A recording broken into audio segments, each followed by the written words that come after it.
어두운 새벽, 철문 앞.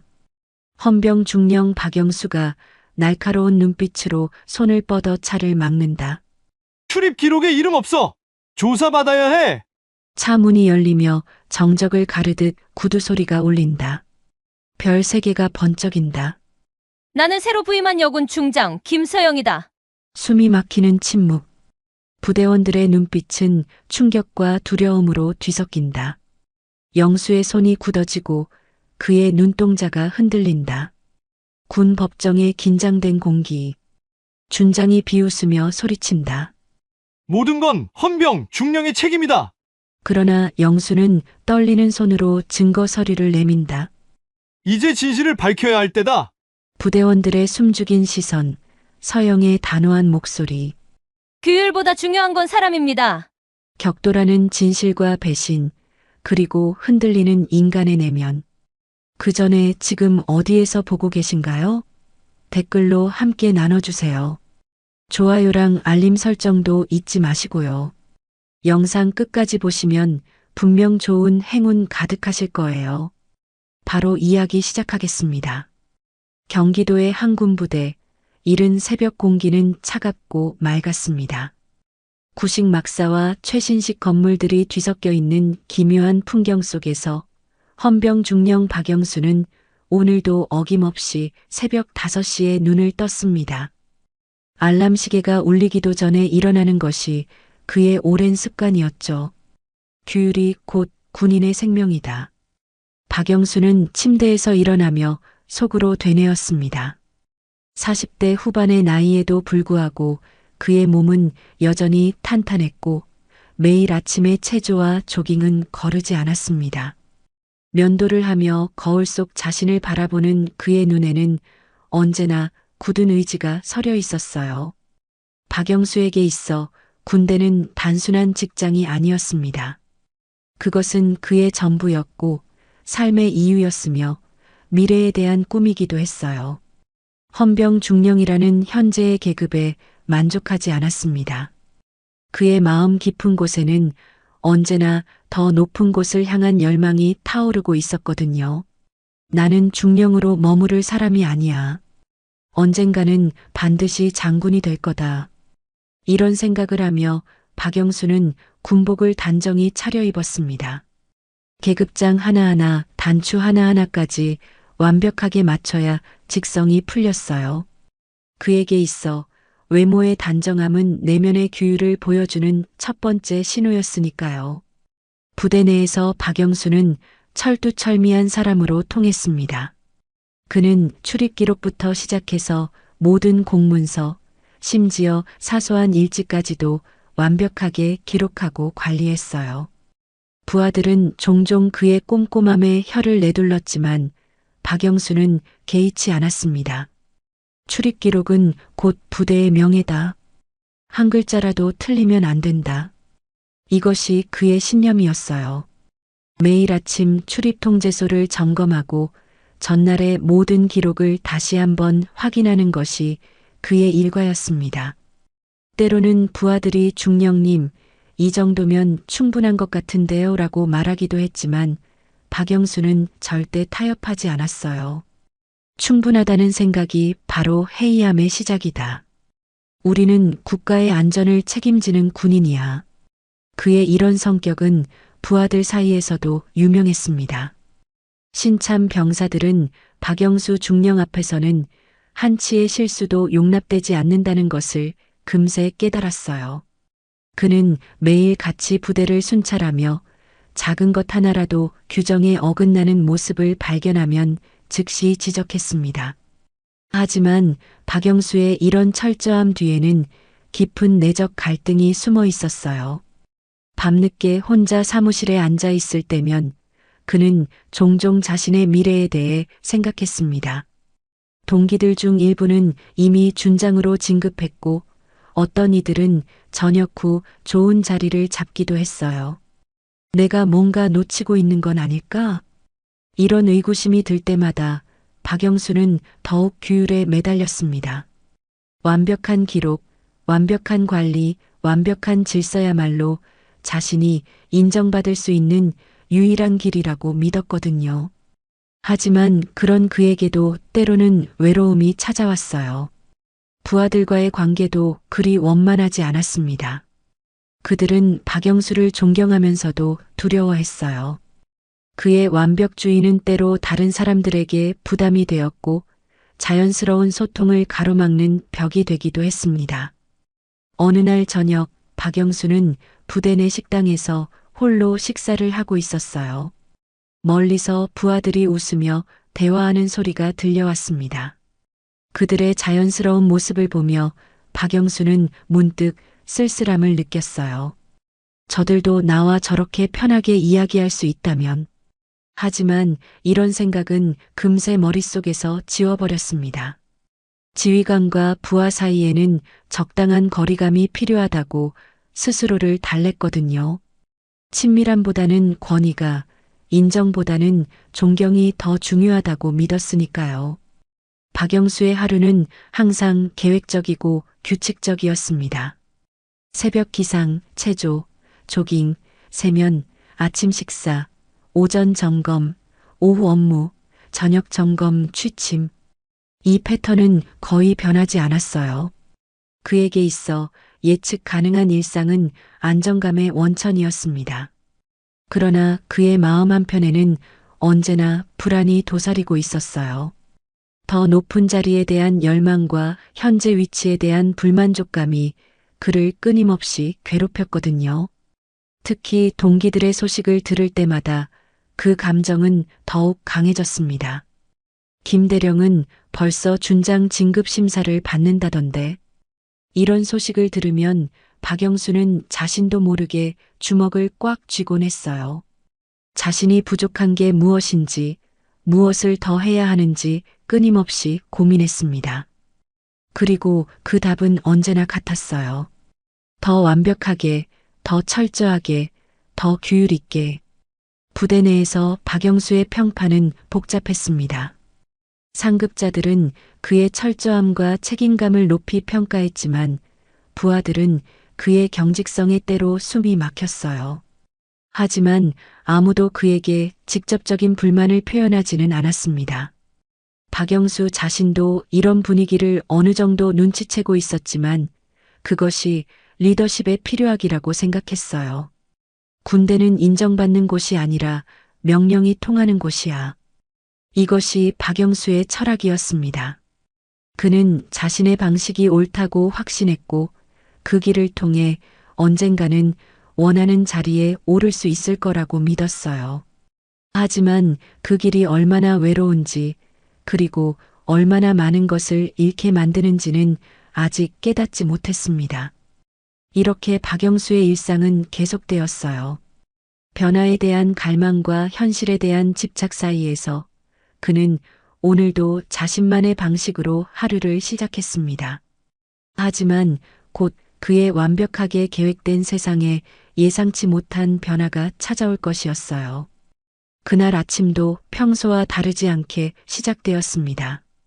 박영수는 새벽 5시 정각에 일어나 일과를 시작했어요.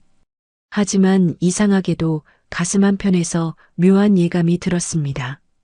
그것이 좋은 예감인지 나쁜 예감인지는 알 수 없었지만 분명히 평소와는 다른 무언가가 기다리고 있다는 느낌이었어요. 아침 점검을 마치고 출입 통제소로 향하던 박영수의 발걸음은 여전히 확고했습니다. 이른 시간임에도 불구하고 그의 눈은 또렷했고 어깨는 곧게 펴져 있었어요. 오늘도 완벽한 하루를 만들어야 한다는 다짐이 그의 몸짓 하나하나에 스며 있었습니다. 출입 통제소에 도착하자 당직 하사가 바로 경례를 했습니다. 박영수는 간단히 답례를 한 후 전날 밤의 기록부터 확인하기 시작했어요. 출입 차량 목록, 방문자 명단, 시간대별 현황까지 모든 것이 완벽하게 정리되어 있었습니다. 역시 우리 부대 기록은 완벽해. 박영수는 만족스러운 표정으로 기록부를 덮으려던 순간이었어요. 저 멀리서 검은색 관용차 한 대가 부대 정문을 향해 다가오고 있었습니다. 차량은 고급스러워 보였고 번호판을 보니 분명 군 고위 간부의 차량이었어요. 저 차는 누구 차량이지? 박영수는 당직 하사에게 물었습니다. 하사는 고개를 갸우뚱하며 대답했어요. 잘 모르겠습니다, 중령님. 미리 연락받은 바가 없는데요. 이때부터 박영수의 마음속에 경보가 울리기 시작했습니다. 그의 철칙 중 하나가 바로 사전 허가 없는 출입은 절대 불가였거든요. 아무리 높은 계급의 차량이라 하더라도 절차는 지켜져야 한다는 것이 그의 신념이었어요. 검은 관용차가 출입 통제소 앞에 멈춰섰습니다. 차창은 선팅이 되어 있어서 안이 보이지 않았어요. 박영수는 규정대로 차량에 다가가 정중하지만 단호한 목소리로 말했습니다. 출입 확인이 필요합니다. 방문 목적과 신분을 확인해 주십시오. 하지만 차 안에서는 아무런 대답이 없었어요. 몇 초간의 정적이 흘렀습니다. 박영수는 다시 한번 목소리를 높였습니다. 규정상 출입 기록이 없으면 들어가실 수 없습니다. 신분을 확인해 주시기 바랍니다. 그제야 차 문이 열렸어요. 가장 먼저 보인 것은 깔끔하게 정돈된 군화였습니다. 이어서 완벽하게 다림질된 군복 바지, 그리고 허리춤에 권총집까지. 박영수의 시선이 위로 올라가면서 가슴에 계급장이 보였는데 그 순간 그는 숨이 멎는 것 같았어요. 은빛으로 빛나는 별이 3개. 중장 계급장이었습니다. 이게 무슨... 박영수의 입에서 나온 것은 완전한 문장이 아니었어요. 중장이면 자신보다 2계급이나 높은 상급자였거든요. 그런데 더욱 놀라운 것은 차에서 내린 사람이 여군이라는 사실이었습니다. 내가 새로 부임한 여군 중장, 김서영이다. 그녀의 목소리는 차분했지만 강인함이 느껴졌어요. 키는 그리 크지 않았지만 어깨는 당당했고 눈빛에는 흔들림이 없었습니다. 박영수는 순간적으로 멍해졌어요. 여군 중장이라니. 대한민국군 역사상 전례가 없는 일이었거든요. 물론 여군들의 지위가 점점 높아지고 있다는 이야기는 들었지만 실제로 별 3개를 단 여군을 보게 될 줄은 꿈에도 생각하지 못했어요. 죄송합니다. 몰라 뵙고. 박영수는 급하게 경례를 올렸습니다. 하지만 그의 머릿속은 여전히 혼란스러웠어요. 사전 연락도 없이 나타난 여군 중장, 그것도 부대에 새로 부임한다는 사람. 도대체 무슨 일이 벌어지고 있는 건지 이해할 수가 없었습니다. 김서영은 박영수의 경례를 받으며 잠시 그를 바라봤어요. 그녀의 시선은 날카로웠지만 적대적이지는 않았습니다. 오히려 무언가를 평가하는 듯한 눈빛이었어요. 출입 기록에 없다고 했지? 그렇습니다. 사전에 연락을 받은 바가 없어서. 박영수의 목소리는 평소와 달리 떨렸어요. 자신이 규정을 지키려 한 행동이 옳았는지 갑자기 확신이 서지 않았거든요. 상급자에게 출입을 제지한 것이 문제가 될 수도 있다는 생각이 들기 시작했습니다. 하지만 김서영의 반응은 예상과 달랐어요. 그녀는 오히려 미소를 지으며 말했습니다. 규정을 지키는 것은 좋은 일이다. 하지만 때로는 규정보다 중요한 것이 있지 않을까? 이 말의 의미를 박영수는 정확히 이해할 수 없었어요. 규정보다 중요한 것이 있다니 그에게는 낯선 개념이었거든요. 그는 평생을 규정과 절차에 따라 살아왔는데 그보다 중요한 것이 무엇일 수 있단 말인가요? 중장님, 그게 무슨... 나중에 이야기하자. 지금은 부대부터 둘러봐야겠다. 김서영은 더 이상의 설명 없이 부대 안으로 걸어 들어갔어요. 박영수는 황급히 그녀를 따라가면서도 마음이 복잡했습니다. 이 상황을 어떻게 처리해야 할지, 상급 부대에 보고는 해야 하는 건지 온갖 생각이 머릿속을 스쳐갔어요. 출입 통제소에 남아있던 당직 하사와 다른 병사들은 벌어진 상황을 이해하지 못하고 있었어요. 그들은 박영수가 중장을 제지했다가 함께 들어간 것만 봤거든요. 곧 부대 전체에 소문이 퍼질 것 같았습니다. 헌병 중령이 여군 중장을 막았다더라. 정말? 그럼 큰일 나는 거 아니야? 아니, 여군이 중장이라고? 그게 가능한 일이야? 병사들의 수군거림이 벌써부터 들려오기 시작했어요. 박영수는 이런 상황이 달갑지 않았지만 지금은 김서영을 안내하는 것이 우선이었습니다. 부대를 걸어가며 김서영은 여기저기를 살펴봤어요. 그녀의 눈은 세심했고 놓치는 것이 없어 보였습니다. 가끔씩 질문을 던지기도 했어요. 이 건물은 언제 지어진 거지? 부대원들의 복무 만족도는 어떤가? 최근에 문제가 된 일은 없었나? 박영수는 최대한 정확하게 답변하려 노력했지만 김서영의 질문들은 그가 평소에 중요하게 생각하지 않았던 영역들이었어요. 건물의 역사나 부대원들의 만족도 같은 것들은 그의 관심사가 아니었거든요. 부대 운영에 있어서 가장 중요하게 생각하는 것이 무엇인가? 김서영의 이 질문에 박영수는 망설임 없이 답했습니다. 규율과 질서입니다. 모든 것이 정확한 기록과 절차에 따라 이루어져야 한다고 생각합니다. 김서영은 고개를 끄덕였지만 그녀의 표정에는 무언가 아쉬운 기색이 스쳐갔어요. 박영수는 그것을 놓치지 않았지만 무엇이 문제인지는 알 수 없었습니다. 부대 순찰이 끝날 무렵 김서영은 박영수에게 말했어요. 내일 아침에 개별 면담을 하고 싶다. 시간 되나? 물론입니다, 중장님. 박영수는 대답했지만 마음속으로는 불안감이 커져갔어요. 개별 면담이라니 혹시 자신의 행동에 문제가 있었던 건 아닐까요? 규정을 지키려 했던 것이 오히려 화를 부른 건 아닐까요? 그날 저녁 박영수는 잠을 이룰 수 없었어요.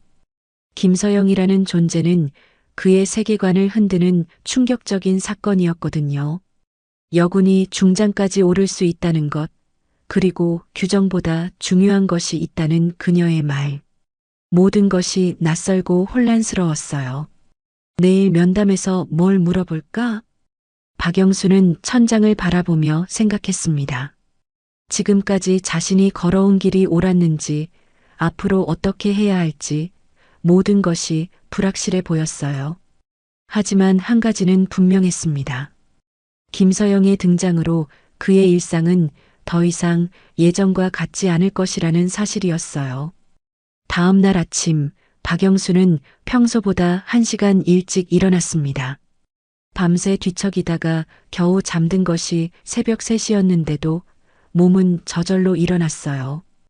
김서영 중장과의 면담을 생각하니 도저히 더 잠들 수가 없었거든요. 세면을 하며 거울을 보니 평소보다 얼굴이 상당히 굳어 있었어요. 긴장감이 온몸을 감싸고 있었습니다. 박영수는 깊게 숨을 들이마시며 스스로를 다독였어요. 진정하자. 나는 규정대로 했을 뿐이야. 잘못한 건 없어. 하지만 마음 한편으로는 의문이 계속 들었습니다. 김서영이 했던 말, 규정보다 중요한 것이 있다는 그 말이 계속 머릿속을 맴돌았거든요. 평생을 규정과 절차를 최우선으로 여기며 살아온 박영수에게는 이해하기 어려운 개념이었어요. 아침 점검을 마치고 박영수는 면담 장소로 향했습니다. 김서영이 지정한 곳은 부대 내 작은 회의실이었어요. 문을 열고 들어가니 김서영이 이미 와서 기다리고 있었습니다. 일찍 오셨네요. 김서영의 인사에 박영수는 바로 경례를 올렸어요. 시간 약속은 지켜야죠, 중장님. 편하게 앉으시죠. 김서영은 딱딱한 회의실 분위기를 누그러뜨리려는 듯 부드러운 목소리로 말했습니다. 하지만 박영수는 여전히 긴장된 자세를 유지했어요. 상급자 앞에서 편하게 앉는다는 것 자체가 그에게는 어색한 일이었거든요. 어제 출입통제소에서의 일 잘했다고 생각합니다. 김서영의 첫마디는 예상과 달랐어요. 박영수는 질책을 받을 줄 알았는데 오히려 칭찬을 받게 된 것이죠. 그렇습니까? 규정을 지키는 것은 군인의 기본 덕목이니까요. 하지만 김서영이 잠시 말을 멈췄어요. 그녀의 눈은 박영수를 정면으로 바라보고 있었습니다. 하지만 규정을 지키는 이유가 무엇인지도 생각해 봐야 한다고 생각해요. 규정을 지키는 이유라면 질서 유지와 보안을 위해서가 아닙니까? 박영수의 대답은 교과서적이었어요. 하지만 김서영은 고개를 천천히 저었습니다. 틀린 답은 아니에요. 하지만 완전한 답도 아니죠. 박중령, 규정의 궁극적인 목적은 무엇일까요? 이런 질문을 받아본 적이 없었던 박영수는 당황했어요. 규정은 지키는 것이지 그 목적을 깊이 생각해 본 적은 없었거든요. 그건, 사람을 지키기 위해서가 아닐까요? 김서영의 말에 박영수는 눈을 깜빡였어요. 사람을 지키기 위해서라니 생각해 보지 못한 관점이었습니다. 규정과 절차가 중요한 것은 맞아요. 하지만 그것들이 사람을 위한 수단이 되어야 하는데 때로는 목적 자체가 되어버리는 경우가 있어요. 김서영은 차근차근 설명했습니다. 박영수는 그녀의 말을 이해하려고 노력했지만 오랫동안 몸에 밴 생각을 바꾸기는 쉽지 않았어요. 중장님, 그렇다면 규정을 어겨도 된다는 말씀이십니까? 그런 게 아니에요. 규정은 지켜야 해요. 하지만 그 규정 안에서도 사람을 배려하는 방법이 있다는 뜻이죠. 김서영은 잠시 창밖을 바라봤습니다. 아침 햇살이 부대 내 훈련장을 비추고 있었어요. 박중령은 부하들과의 관계는 어떤가요? 갑작스러운 질문에 박영수는 멈칫했어요. 부하들과의 관계라니 생각해보니 그들과 개인적인 대화를 나눠본 적이 거의 없었거든요. 명령과 복종의 관계입니다.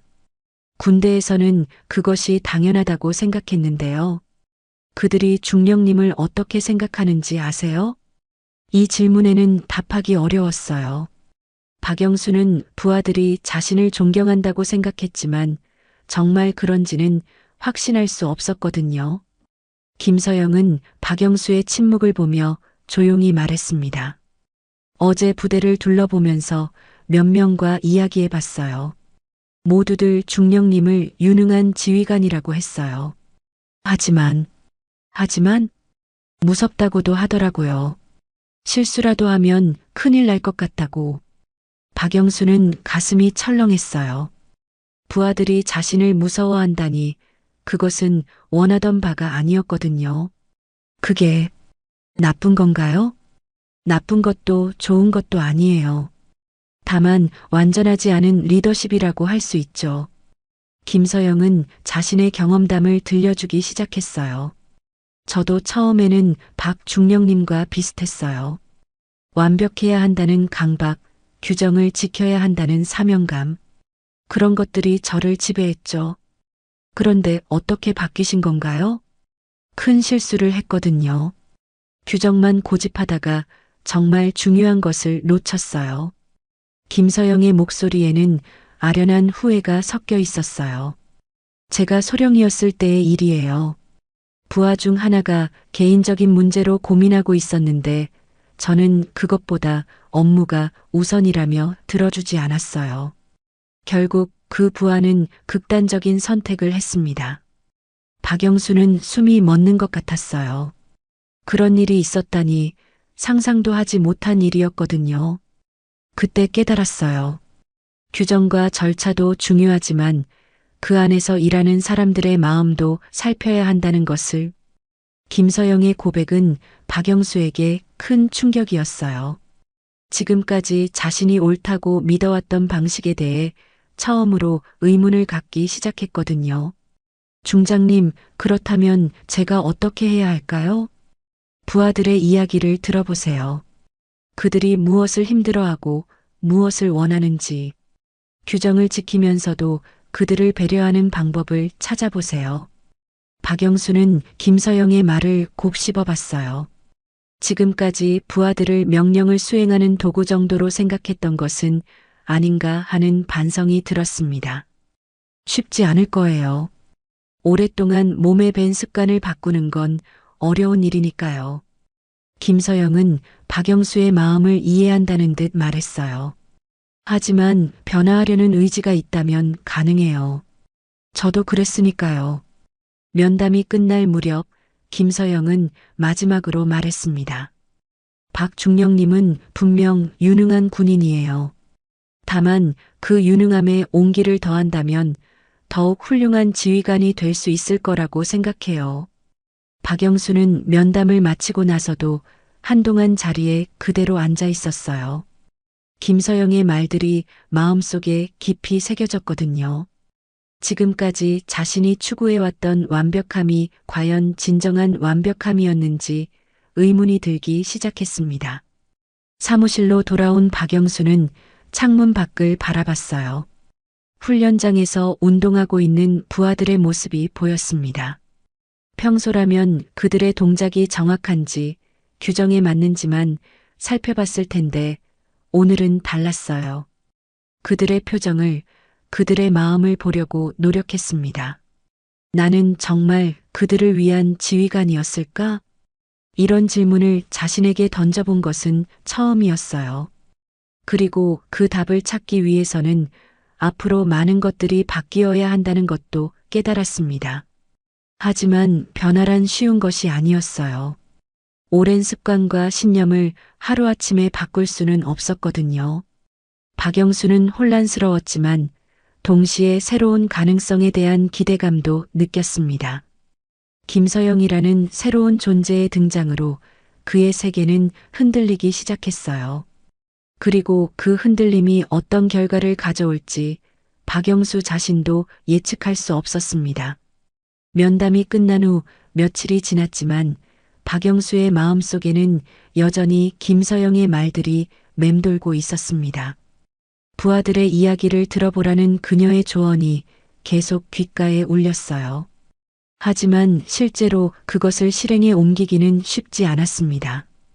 오랫동안 권위적인 관계에 익숙해져 있던 박영수에게 부하들과의 소통은 낯선 영역이었거든요. 어떻게 시작해야 할지, 무엇을 물어봐야 할지 막막했어요.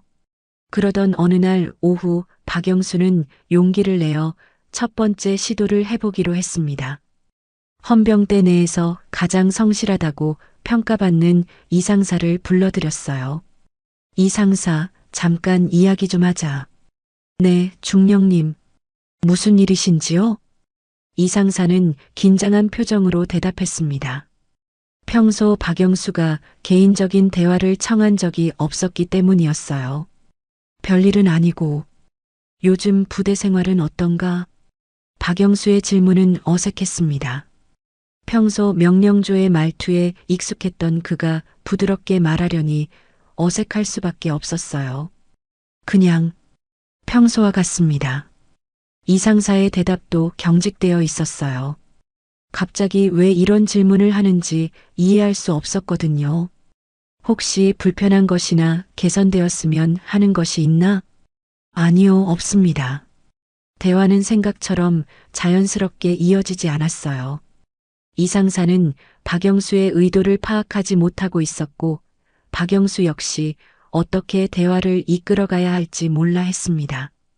몇 분간의 어색한 침묵 후 박영수는 포기하고 말했어요. 그럼 됐다. 수고해. 이상사가 나간 후 박영수는 자신의 시도가 실패했다는 것을 인정해야 했습니다. 김서영의 조언을 실행하기가 이렇게 어려울 줄은 몰랐어요. 하지만 박영수가 변화를 시도하고 있다는 소식은 부대 내에 빠르게 퍼져나갔습니다. 병사들 사이에서는 이상한 소문들이 돌기 시작했어요. 박중령이 갑자기 왜 저래? 혹시 무슨 큰일이라도 생긴 건 아닐까? 새로운 여군 중장 때문인가? 부하들의 반응은 박영수가 예상했던 것과 달랐어요. 그들은 그의 변화를 긍정적으로 받아들이기보다는 의심스러워했습니다. 너무나 갑작스러운 변화였거든요. 며칠 후 박영수에게는 더 큰 시련이 기다리고 있었습니다. 김서영이 그를 다시 불렀는데 이번에는 심각한 표정이었어요. 박중령, 앉으세요. 김서영의 목소리는 지난번과 달리 무거웠습니다.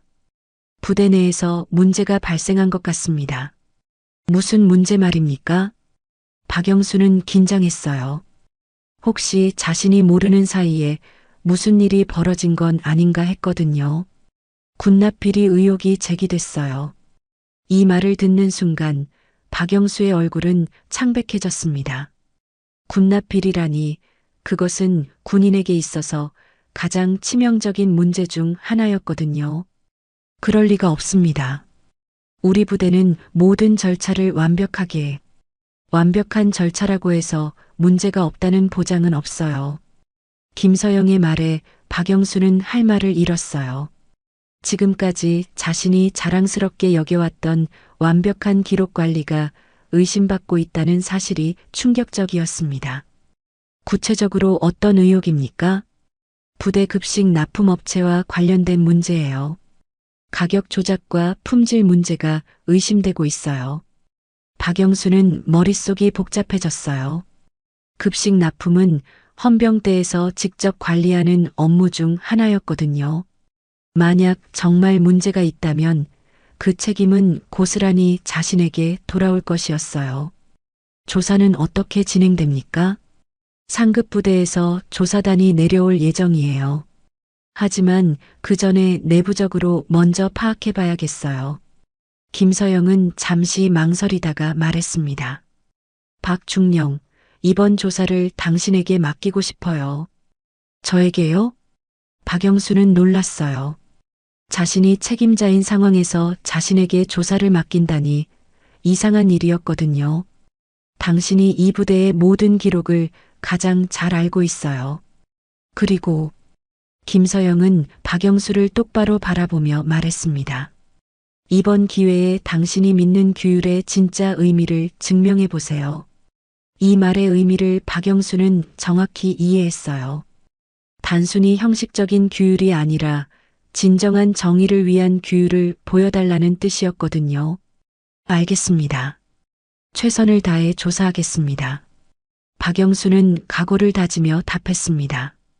하지만 마음 한편으로는 불안감이 커져갔어요. 만약 정말 문제가 있다면, 자신도 모르는 사이에 벌어진 일이라면 어떻게 해야 할까요? 조사를 시작한 박영수는 모든 관련 서류를 다시 검토하기 시작했습니다. 급식 납품업체와의 계약서, 납품 내역, 검수 기록까지 하나하나 꼼꼼히 살펴봤어요. 처음에는 별다른 이상을 발견할 수 없었습니다. 모든 기록이 완벽해 보였거든요. 하지만 며칠간의 조사 끝에 박영수는 미묘한 이상함을 느끼기 시작했어요. 납품 가격이 시장 가격보다 약간씩 높았고 품질 검수 기록에도 의문점들이 있었습니다. 하지만 더 충격적인 것은 이 모든 일을 승인한 사람이 다름 아닌 자신의 오랜 상관이자 멘토인 최 준장이라는 사실이었어요.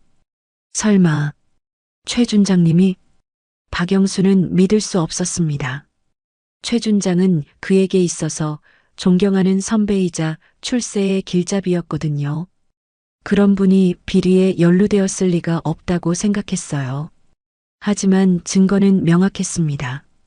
최 준장의 승인이 없었다면 이런 일이 벌어질 수 없었거든요. 박영수는 깊은 고민에 빠졌습니다.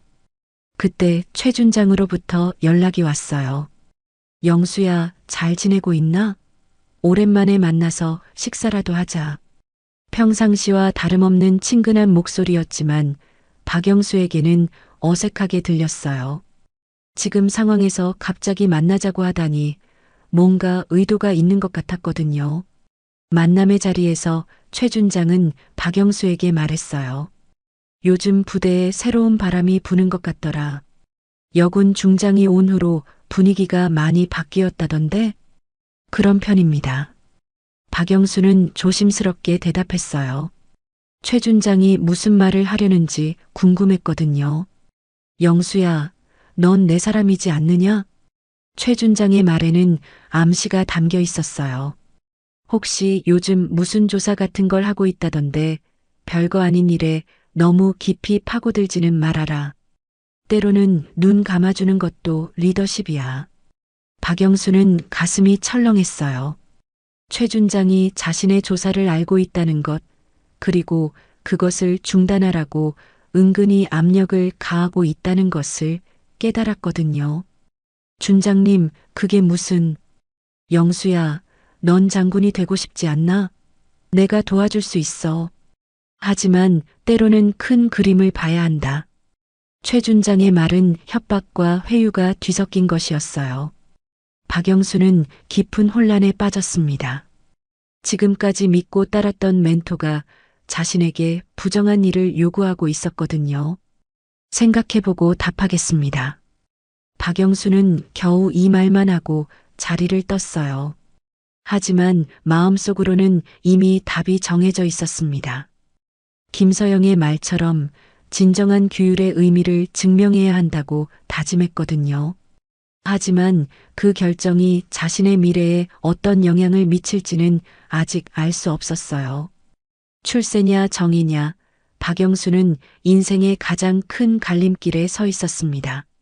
최 준장과의 만남 이후 박영수는 며칠 동안 잠을 제대로 이루지 못했습니다. 낮에는 조사를 계속해야 했지만 밤에는 온갖 생각들이 머릿속을 어지럽혔어요. 지금까지 자신의 삶을 지탱해왔던 두 기둥이 동시에 흔들리고 있었거든요. 하나는 규율에 대한 신념이었고 다른 하나는 최 준장에 대한 존경심이었어요. 그런데 이 둘이 서로 충돌하고 있었습니다. 진정한 규율을 지키려면 존경하는 멘토를 고발해야 하는 상황에 놓인 것이죠. 조사를 계속하면서 박영수는 더욱 충격적인 사실들을 발견하게 되었습니다. 군납 비리는 단순히 한두 번의 일이 아니었어요. 지난 2년 동안 체계적으로 그리고 교묘하게 이루어져 왔던 것이었습니다. 납품업체에서는 계약 금액의 10%를 별도로 챙겼고 그 돈은 최 준장을 포함한 몇몇 고위 간부들에게 흘러갔어요. 품질이 떨어지는 식재료가 납품되는 것도 모자라 수량까지 조작되어 있었습니다. 이렇게까지 박영수는 서류를 보며 한숨을 내쉬었어요. 자신이 그토록 자랑스럽게 여겼던 완벽한 기록 시스템이 오히려 비리를 숨기는 수단으로 이용되고 있었던 것이죠. 더 큰 문제는 이 모든 일이 자신도 모르는 사이에 벌어졌다는 사실이었어요. 최 준장은 박영수의 철저함을 역이용해서 형식적으로는 완벽한 서류를 만들어냈지만 그 이면에는 부정한 거래들이 숨겨져 있었습니다. 조사 결과를 정리하던 박영수에게 또다시 최 준장으로부터 연락이 왔어요. 이번에는 전화가 아니라 직접 찾아온 것이었습니다. 영수야, 아직도 그 일에 매달리고 있나? 최 준장의 목소리에는 이전과 달리 경고의 기운이 섞여 있었어요. 준장님, 조사 결과가 심각합니다. 이것은 영수야. 최 준장이 박영수의 말을 끊었어요. 넌 정말 순진하구나. 이런 일이 어디 한두 곳에서만 벌어지는 줄 아나? 군대 전체가 이런 식으로 돌아가고 있어. 박영수는 귀를 의심했습니다. 최 준장이 비리 사실을 인정하고 있었거든요. 그렇다고 해서 우리까지 잘못해야 한다는 건 아니지 않습니까? 잘못? 누가 잘못이라고 했나? 최 준장의 목소리가 차가워졌어요. 영수야, 현실을 봐라. 우리가 받는 예산으로 제대로 된 급식을 제공할 수 있겠나? 이런 식으로라도 해야 부대원들이 조금이라도 나은 환경에서 생활할 수 있는 거야. 이것은 박영수가 전혀 예상하지 못한 논리였어요. 비리를 부대원들을 위한 일이라고 포장하고 있었던 것이죠. 그리고 말이야, 이 일이 밖으로 새어나가면 타격을 받는 건 나뿐만이 아니야. 너도 헌병대 책임자로서 책임을 져야 할 거야. 최 준장의 말에는 협박의 의미가 담겨 있었어요. 박영수가 계속 조사를 진행한다면 자신도 무사하지 못할 것이라는 경고였습니다.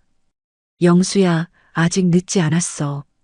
조사 결과를 적당히 정리해서 별 문제 없다고 보고하면 돼. 그럼 모든 게 조용히 끝나고 너의 미래도 보장받을 수 있어. 박영수는 최 준장의 제안을 들으며 깊은 갈등에 빠졌어요. 한편으로는 자신의 미래가 걸린 문제였고 다른 한편으로는 정의와 원칙의 문제였거든요. 준장님, 시간을 좀 주세요. 생각해 보겠습니다.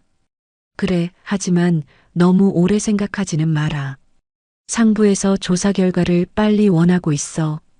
최 준장이 떠난 후 박영수는 사무실에 혼자 앉아 있었어요. 창밖을 보니 부대원들이 저녁 식사를 위해 줄을 서고 있었습니다. 그들이 먹는 음식이 비리로 얼룩진 것이라는 사실이 가슴을 아프게 했어요. 그때 김서영이 사무실을 찾아왔습니다. 박중령, 조사는 어떻게 되어가고 있나요? 김서영의 질문에 박영수는 망설였어요. 조사 결과를 그대로 보고해야 할지 아니면 최 준장의 말대로 적당히 무마해야 할지 확신이 서지 않았거든요. 복잡한 상황입니다. 어떤 면에서요? 김서영은 박영수의 고민을 눈치채고 있는 것 같았어요. 혹시 조사 과정에서 어려움이 있나요?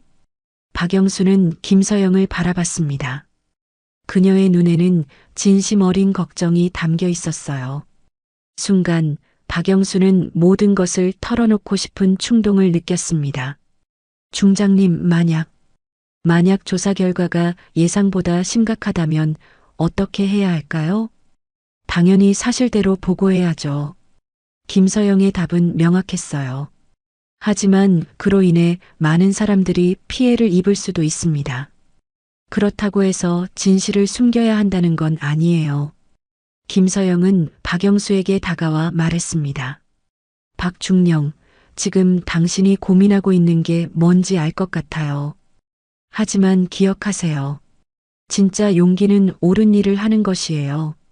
하지만 제 미래는 옳은 선택을 했을 때 더 밝아지는 법이에요. 김서영의 말에 박영수는 마음이 흔들렸어요. 하지만 여전히 결정을 내리기는 어려웠습니다. 바로 그때 박영수에게 또 다른 충격적인 소식이 전해졌어요. 최 준장 측에서 먼저 움직인 것이었습니다. 상급 부대에 박영수의 관리 소홀을 지적하는 보고가 올라간 것이죠. 헌병 중령 박영수의 업무 태만으로 인해 급식 관리에 문제가 발생했다는 내용이었어요. 이 소식을 들은 박영수는 완전히 배신감을 느꼈습니다. 자신을 믿고 따랐던 멘토가 자신을 희생양으로 만들려 하고 있었거든요. 이럴 수가. 박영수는 분노와 절망이 뒤섞인 감정에 휩싸였어요. 지금까지 쌓아온 모든 것이 한순간에 무너져 내리는 것 같았습니다. 더욱 충격적인 것은 이미 파면 절차가 시작되었다는 소식이었어요. 상급 부대에서는 박영수를 문책하기 위한 조사단을 구성했고 며칠 내로 부대에 내려올 예정이었습니다. 결국 이렇게 되는군. 박영수는 허탈한 웃음을 지었어요. 최 준장의 제안을 받아들이지 않은 대가가 이런 것이었습니다. 정의를 선택하려 했던 자신이 오히려 희생양이 된 것이죠. 그날 밤 박영수는 사무실에서 밤을 새웠어요. 지금까지의 군 생활을 돌아보며 앞으로 어떻게 해야 할지 고민했습니다. 모든 것을 포기하고 최 준장에게 용서를 빌어야 할까요? 아니면 끝까지 진실을 밝혀야 할까요? 새벽이 되어서야 박영수는 결심을 했습니다. 비록 자신의 미래는 불확실해졌지만 그래도 옳은 일을 해야 한다고 마음먹었어요. 김서영의 말처럼 진짜 용기는 옳은 일을 하는 것이니까요. 하지만 그 선택이 어떤 결과를 가져올지, 그리고 정말로 홀로 이 싸움을 감당할 수 있을지는 여전히 미지수였습니다. 박영수의 진짜 시험은 이제부터 시작이었어요. 파면 위기에 몰린 박영수에게 다음 며칠은 지옥 같았습니다. 부대 안에서는 이미 소문이 돌기 시작했어요. 헌병 중령이 큰 문제를 일으켰다는 이야기가 여기저기서 속삭여졌습니다. 박 중령이 급식 관리를 제대로 안 해서 문제가 됐다던데. 그래서 조사단이 내려온다고 하더라. 평소에 그렇게 까칠하더니 결국 자기 일은 제대로 못했구나. 부하들의 수군거림이 박영수의 귀에 들려왔어요.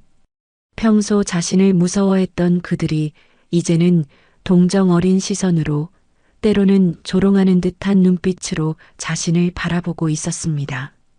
박영수는 이런 상황이 견디기 어려웠어요. 지금까지 자신이 쌓아온 권위와 명예가 하루아침에 무너져 내리고 있었거든요. 더욱이 자신이 진실을 밝히려 했던 노력조차 오해받고 있다는 사실이 가슴을 아프게 했습니다. 하지만 더 큰 고통은 혼자라는 느낌이었어요. 그동안 자신을 따르던 부하들은 거리를 두기 시작했고 동료 간부들도 박영수와 엮이기를 꺼려했습니다. 군대에서 문제가 된 사람과 가까이 지내는 것이 자신에게도 불이익을 가져다 줄 수 있다는 것을 모두 알고 있었거든요. 그런 와중에도 박영수는 조사를 멈추지 않았습니다. 오히려 더욱 철저하게 증거를 수집하기 시작했어요. 어차피 자신의 미래는 이미 어둠 속에 빠져 있었으니 최소한 진실만은 밝혀야 한다고 생각했거든요. 며칠 후 상급 부대의 조사단이 도착했습니다. 단장은 감찰부의 김대령이었는데 그의 표정은 매우 엄중했어요. 박영수는 조사단 앞에 서서 지난 몇 주간 자신이 발견한 모든 것들을 보고했습니다. 중령님, 그런데 이 모든 비리가 최 준장의 지시에 의한 것이라는 확실한 증거가 있습니까? 김대령의 질문에 박영수는 잠시 망설였어요. 정황상으로는 분명했지만 법적으로 완벽한 증거는 부족했거든요. 정황 증거는 충분합니다. 하지만 정황 증거만으로는 고위 간부를 고발하기 어렵습니다. 김대령의 말에 박영수는 좌절감을 느꼈어요.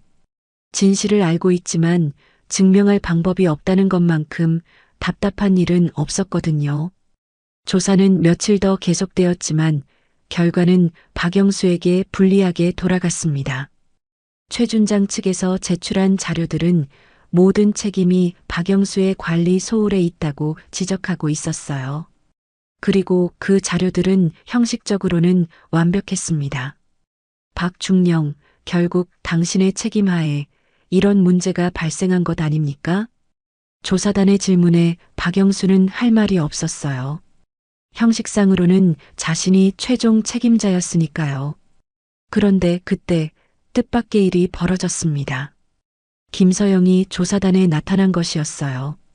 죄송합니다. 이 조사에 참관하고 싶습니다. 중장님, 하지만 이것은 제가 이 부대의 새로운 지휘관으로서 상황을 파악해야겠습니다. 김서영의 등장으로 분위기가 바뀌기 시작했어요. 조사단도 중장 앞에서는 함부로 행동할 수 없었거든요. 박중령, 당신이 발견한 증거들을 다시 한번 설명해 보세요. 김서영의 요청에 박영수는 다시 한번 자신의 조사 결과를 발표했습니다. 이번에는 더욱 자세하고 체계적으로 설명했어요. 김서영은 박영수의 설명을 들으며 몇 가지 질문을 던졌습니다. 그렇다면 이 모든 일이 박중령 혼자서 할 수 있는 일이었을까요? 아니요. 상급자의 승인 없이는 불가능한 일입니다. 그 상급자가 누구인지는 명확하지 않나요? 이 질문에 조사단도 관심을 보이기 시작했어요.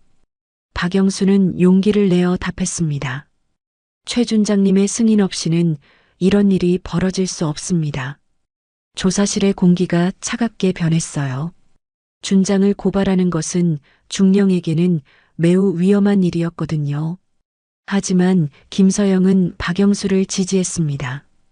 박중령의 말이 맞다면 진짜 책임자를 찾아야 하는 것 아닙니까? 하지만 중장님, 증거는 더 찾아보면 됩니다. 김서영은 단호하게 말했어요. 그 순간 박영수는 자신이 혼자가 아니라는 것을 깨달았습니다. 김서영이 자신의 편에 서서 진실을 밝히려 하고 있었거든요. 저에게 며칠만 더 시간을 주십시오. 반드시 확실한 증거를 찾아내겠습니다. 박영수의 간절한 요청에 조사단장은 잠시 고민하더니 말했습니다. 3일을 드리겠습니다. 그 안에 확실한 증거를 제시하지 못하면 원래 계획대로 진행하겠습니다. 조사단이 떠난 후 박영수와 김서영은 둘만 남게 되었어요. 중장님, 감사합니다. 고마워할 것 없어요. 당신이 옳은 일을 하고 있으니까요. 김서영은 박영수에게 자신의 과거 이야기를 들려주었습니다. 저도 예전에 비슷한 상황을 겪었어요. 상급자의 잘못을 발견했지만 증거 부족으로 오히려 제가 문제를 당했죠. 그때는 어떻게 하셨습니까? 포기했어요. 그리고 평생 후회하며 살았습니다. 김서영의 목소리에는 깊은 아쉬움이 담겨 있었어요. 그 후로 다짐했어요. 다시는 옳은 일을 포기하지 않겠다고. 박영수는 김서영의 고백에 깊이 감동받았습니다. 자신과 같은 고민을 했던 선배가 있었다는 것, 그리고 그 선배가 지금 자신을 도와주고 있다는 것이 큰 힘이 되었어요. 중장님, 저는 어떻게 해야 할까요? 부하들을 믿어보세요. 부하들을요? 당신이 그들을 위해 싸우고 있다는 것을 보여주세요. 그러면 그들도 당신을 도울 것입니다. 김서영의 조언에 박영수는 새로운 희망을 품었습니다. 지금까지 혼자서 모든 것을 해결하려 했는데 이제는 다른 방법을 시도해 볼 때가 된 것 같았어요. 그날 밤 박영수는 중요한 결심을 했습니다. 내일부터는 부하들에게 진실을 이야기하고 도움을 요청하기로 한 것이죠. 비록 위험한 일이지만 혼자서는 한계가 있다는 것을 깨달았거든요. 3일이라는 시간은 너무나 짧았지만 박영수는 마지막 희망을 품고 새로운 시도를 해보기로 했습니다. 과연 부하들이 자신을 도와줄까요? 그리고 진실을 밝힐 결정적인 증거를 찾을 수 있을까요? 모든 것이 불확실했지만 박영수는 더 이상 혼자가 아니라는 사실만으로도 용기를 낼 수 있었어요. 3일이라는 촉박한 시간을 앞두고 박영수는 전에 없던 결심을 품었습니다. 김서영의 조언대로 부하들을 믿어보기로 한 것이었어요. 하지만 그들에게 어떻게 접근해야 할지, 무엇부터 말해야 할지는 여전히 막막했습니다. 고민 끝에 박영수는 가장 먼저 이상사를 불러들였어요. 며칠 전 어색한 대화를 나누었던 그 부하였습니다. 이상사, 앉아라. 네, 중령님. 이상사는 여전히 긴장한 표정이었어요. 부대에 도는 소문들 때문에 더욱 조심스러워 보였습니다. 너에게 솔직히 말하고 싶은 게 있다. 박영수는 평소와 달리 부드러운 목소리로 말했어요. 지금 나에 대해 여러 소문이 돌고 있는 것 알고 있다. 하지만 진실은 다르다. 박영수는 그동안 혼자 짊어져 왔던 모든 것을 이상사에게 털어놓기 시작했습니다. 군납 비리의 진실, 최준장의 배신, 그리고 자신이 왜 이런 상황에 처하게 되었는지를 차근차근 설명했어요. 처음에 이상사는 믿기 어렵다는 표정이었습니다.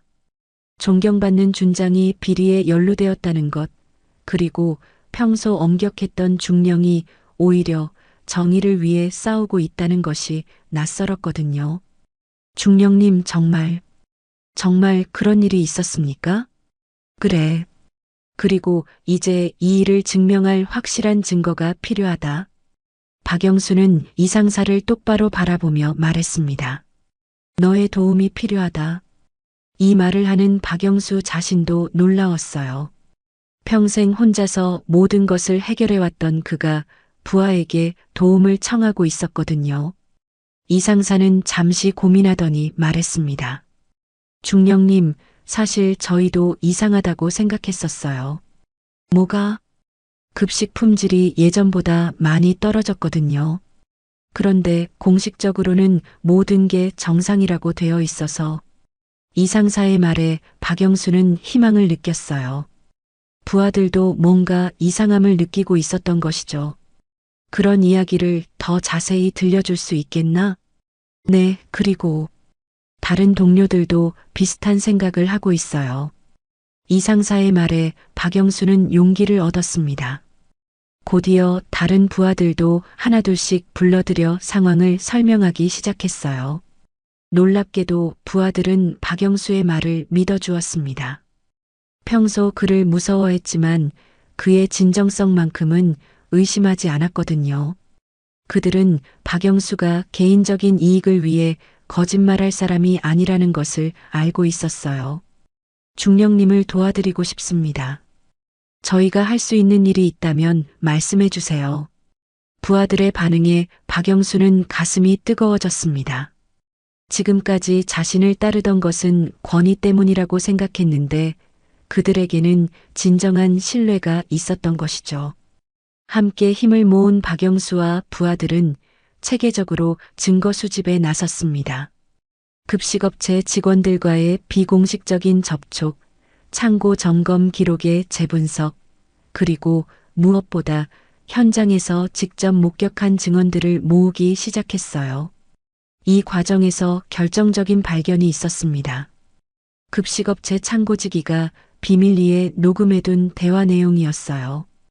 최 준장이 업체 사장과 직접 거래 조건을 논의하는 내용이 고스란히 담겨 있었습니다. 이것이야말로 결정적인 증거다. 박영수는 흥분을 감추지 못했어요. 드디어 최 준장의 직접적인 관여를 증명할 수 있는 자료를 찾은 것이죠. 하지만 문제는 이 녹음 내용을 어떻게 공식적인 증거로 만들 것인가 하는 것이었어요. 녹음을 제공한 창고지기는 신변의 위험을 두려워해 공개적인 증언을 꺼렸거든요. 바로 그때 김서영이 나타났습니다. 어떻게 되어가고 있나요? 중장님, 결정적인 증거를 찾았습니다. 박영수는 기쁜 마음으로 녹음 내용을 들려주었어요. 김서영도 이것이 매우 중요한 증거라는 것을 인정했습니다. 하지만 이것만으로는 부족할 수도 있어요. 더 확실한 물적 증거가 필요해요. 김서영의 말에 박영수는 다시 고민에 빠졌습니다. 시간은 하루밖에 남지 않았는데 추가 증거를 찾기는 쉽지 않아 보였거든요. 그런데 이 상사가 중요한 정보를 제공했습니다.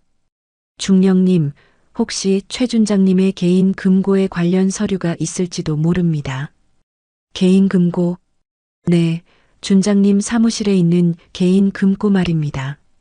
가끔 중요한 서류를 따로 보관하신다고 들었어요.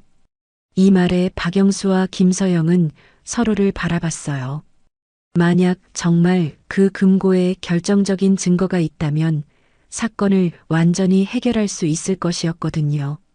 하지만 문제는 그 금고에 어떻게 접근할 것인가 하는 것이었어요. 준장 사무실은 보안이 삼엄했고 함부로 들어갈 수 없는 곳이었습니다. 제가 방법을 찾아보겠습니다. 김서영이 나섰어요. 중장의 권한을 이용하면 공식적인 절차를 통해 접근할 수 있을 것이라고 했습니다. 다음 날 마지막 조사가 시작되었습니다. 조사단이 다시 모인 자리에서 박영수는 새로 발견한 증거들을 제시했어요. 녹음 내용과 부하들의 증언, 그리고 급식업체 관련 추가 자료들이었습니다. 조사단장도 이번에는 진지한 표정으로 자료들을 검토했어요. 이전과는 분위기가 확연히 달랐습니다. 이 녹음 내용이 정말 최 준장의 목소리가 맞습니까? 네, 확실합니다. 박영수의 답변에 조사단은 더욱 관심을 보였어요. 하지만 여전히 완전히 납득하지는 못하는 것 같았습니다. 바로 그때 김서영이 결정적인 증거를 가지고 나타났습니다. 최 준장의 개인 금고에서 발견한 서류들이었어요. 이것들을 보시기 바랍니다. 김서영이 내민 서류에는 급식업체와의 비공식적인 합의서, 금전거래 내역, 그리고 박영수에게 책임을 떠넘기려 했던 계획서까지 모든 것이 담겨 있었습니다. 조사실의 공기가 완전히 바뀌었어요. 이제는 누가 진짜 범인인지 명확해진 것이죠. 이것으로 모든 것이 증명되었습니다. 박영수는 마침내 진실을 밝혀낼 수 있게 되었어요. 부하들과 김서영의 도움 덕분이었습니다. 조사단장은 심각한 표정으로 말했습니다. 이 사건은 상급부대로 이관하여 본격적인 수사를 진행하겠습니다. 박중령에 대한 문책은 일단 보류합니다. 드디어 박영수는 누명을 벗을 수 있게 되었어요. 하지만 더 중요한 것은 그 과정에서 배운 것들이었습니다. 혼자서는 할 수 없는 일도 함께라면 가능하다는 것, 그리고 진정한 리더십이 무엇인지를 깨달은 것이죠. 사건이 해결된 지 석 달이 지났습니다. 최 준장은 군법 재판을 받고 전역 처분을 받았고 관련된 다른 간부들도 각각 처벌을 받았어요. 군납 비리 사건은 군 내부에 큰 파장을 일으켰지만 동시에 투명한 군대 문화를 만드는 계기가 되기도 했습니다. 박영수는 여전히 헌병 중령이었어요. 진급하지도 좌천되지도 않았습니다. 하지만 그에게는 계급보다 중요한 변화가 일어나고 있었어요. 어느 화창한 가을 오후 박영수는 부대 내 식당을 둘러보고 있었습니다. 예전과 달리 기록부만 확인하는 것이 아니라 실제로 부대원들이 어떤 음식을 먹고 있는지, 만족하는지를 직접 살펴보고 있었어요. 중령님, 식사 맛은 어떠세요? 박영수가 한 병사에게 물었습니다. 예전 같으면 상상할 수 없는 일이었죠. 예전보다 훨씬 좋아졌습니다. 감사합니다. 병사의 대답에 박영수는 따뜻한 미소를 지었어요. 이런 소소한 대화가 주는 만족감을 이제야 알게 되었거든요. 식당에서 나오던 박영수를 이 상사가 기다리고 있었습니다. 중령님, 오늘 저녁에 부대원들끼리 모임이 있는데 함께 하실래요? 나도. 박영수는 놀랐어요. 부하들의 사적인 모임에 초대받은 것은 처음이었거든요. 네, 다들 중령님과 함께 시간을 보내고 싶어 해요. 박영수는 잠시 망설였습니다. 예전에 그라면 거절했을 것이에요. 지휘관과 부하 사이의 선을 지켜야 한다고 생각했을 테니까요. 하지만 지금의 박영수는 달랐어요. 그래, 좋다. 함께 하자. 그날 저녁 부대 내 작은 휴게실에서 박영수와 부하들의 모임이 열렸습니다. 처음에는 서로 어색했지만 시간이 지나면서 자연스러운 대화가 오가기 시작했어요. 중령님, 사실 저희 처음에는 중령님이 너무 무서웠어요. 한 병사의 솔직한 고백에 모두가 웃었습니다. 박영수도 함께 웃으며 말했어요. 나도 알고 있었다. 미안했다. 하지만 이번 일을 겪으면서 중령님이 정말 우리를 생각해 주시는 분이라는 걸 알았어요. 이 상사의 말에 다른 부하들도 고개를 끄덕였어요. 저희를 위해 자신의 미래까지 걸고 싸워주셨잖아요. 부하들의 말을 들으며 박영수는 가슴이 뜨거워졌습니다. 지금까지 자신이 추구해왔던 권위나 출세보다 훨씬 소중한 것을 얻었다는 생각이 들었어요. 너희들이 있어서 가능했다. 혼자였다면 할 수 없었을 일이야. 박영수의 진심 어린 말에 모든 사람들이 감동했어요. 이전에 권위적이고 차가웠던 중령과는 완전히 다른 모습이었거든요. 모임이 끝나고 혼자 사무실로 돌아온 박영수에게 김서영이 찾아왔습니다. 어떠세요? 많이 달라진 것 같던데요. 네, 많은 것이 바뀌었어요. 박영수는 창밖을 바라보며 말했습니다. 이전에는 규정과 절차만이 전부라고 생각했는데 이제는 그것들이 사람을 위한 도구라는 것을 알겠어요. 그 깨달음이 가장 중요한 거예요. 김서영은 박영수의 변화를 흐뭇하게 바라봤어요. 혹시 아직도 장군이 되고 싶으세요? 김서영의 질문에 박영수는 잠시 생각해 봤습니다. 예전에는 출세가 인생의 전부였는데 지금은 그런 욕심이 많이 사라져 있었어요. 솔직히 말하면 예전만큼 간절하지는 않아요. 지금 이 자리에서도 충분히 의미 있는 일을 할 수 있다는 걸 알았거든요. 하지만 포기할 필요는 없어요. 다만 목적이 바뀌었을 뿐이죠. 목적이요? 예전에는 개인의 출세를 위해서였다면 이제는 더 많은 사람들을 도울 수 있는 위치에 서기 위해서가 될 수 있잖아요. 김서영의 말에 박영수는 새로운 관점을 얻었어요. 출세 자체가 나쁜 것이 아니라 그 목적이 중요하다는 것을 깨달았거든요. 중장님, 그런데 처음부터 저의 변화를 예상하셨던 건가요? 아니요. 다만 가능성을 봤을 뿐이에요. 김서영은 미소를 지으며 말했습니다. 규율에 대한 당신의 집착이 사실은 정의감에서 나온 것이라는 걸 알았거든요. 다만 방향을 조금 바꿔주기만 하면 된다고 생각했어요. 박영수는 김서영의 통찰력에 감탄했습니다. 자신도 몰랐던 자신의 모습을 그녀가 먼저 알아본 것이었어요. 몇 주 후 박영수에게 뜻밖의 소식이 전해졌습니다. 상급 부대에서 그의 공로를 인정해 표창장을 수여한다는 것이었어요. 비리를 척결하고 군 기강 확립에 기여했다는 이유였습니다. 표창식에서 박영수는 단상에 섰습니다. 부대원들이 모두 박수를 치며 그를 축하해 주었어요. 그들의 진심 어린 박수 소리를 들으며 박영수는 생각했습니다. 이게 진짜 성공이구나. 예전에 꿈꿨던 장군 진급보다 훨씬 값진 성취였어요. 사람들의 진심 어린 존경과 신뢰를 받는다는 것, 그것이야말로 진정한 성공이라는 것을 깨달았거든요. 그날 밤 박영수는 오랜만에 가족에게 전화를 걸었습니다. 바쁘다는 핑계로 자주 연락하지 못했던 아내와 자녀들이었어요. 여보, 요즘 어떻게 지내? 당신 목소리가 예전과 달라진 것 같아요. 더 따뜻해졌다고 할까요? 아내의 말에 박영수는 웃었어요. 가족들도 자신의 변화를 느끼고 있었던 것이죠. 많은 일이 있었어. 나중에 자세히 이야기해 줄게. 그런데 당신 혹시 무슨 좋은 일이라도 있었어요? 목소리가 정말 밝아졌어요. 박영수는 잠시 생각해 봤습니다. 좋은 일이라고 할 수 있을까요? 진급하지도 못했고 오히려 위험한 상황을 겪었는데 말이에요. 하지만 분명한 것은 지금이 인생에서 가장 만족스러운 시기라는 것이었어요. 응, 정말 좋은 일들이 많았어. 박영수는 진심으로 대답했습니다. 며칠 후 박영수는 새로운 결심을 했어요.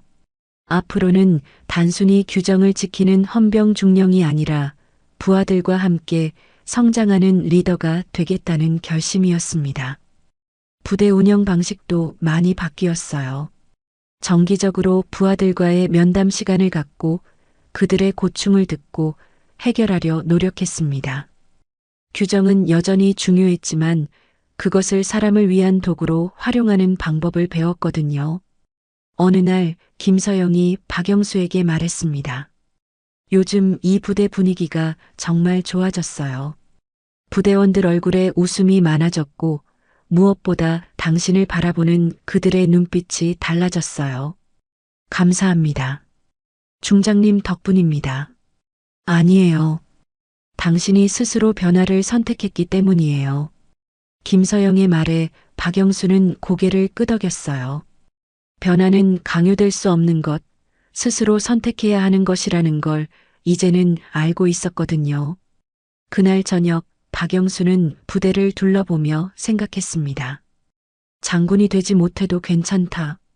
나는 이미 진짜 군인이 되었으니까. 하늘에는 별들이 반짝이고 있었고 부대는 평온한 밤을 맞이하고 있었습니다. 박영수는 더 이상 외롭지 않았어요. 진정한 동료들과 함께였고 무엇보다 자신이 추구하는 가치가 명확해졌거든요. 규율은 뼈대이지만 사람은 피와 살이다. 김서영의 말처럼 이제 박영수는 그 균형을 알게 되었습니다. 그리고 그것이야말로 진정한 리더십이라는 것도 깨달았어요. 박영수의 새로운 인생이 시작되었습니다. 계급장의 별이 아니라 마음속 별을 향해 걸어가는 인생 말이에요.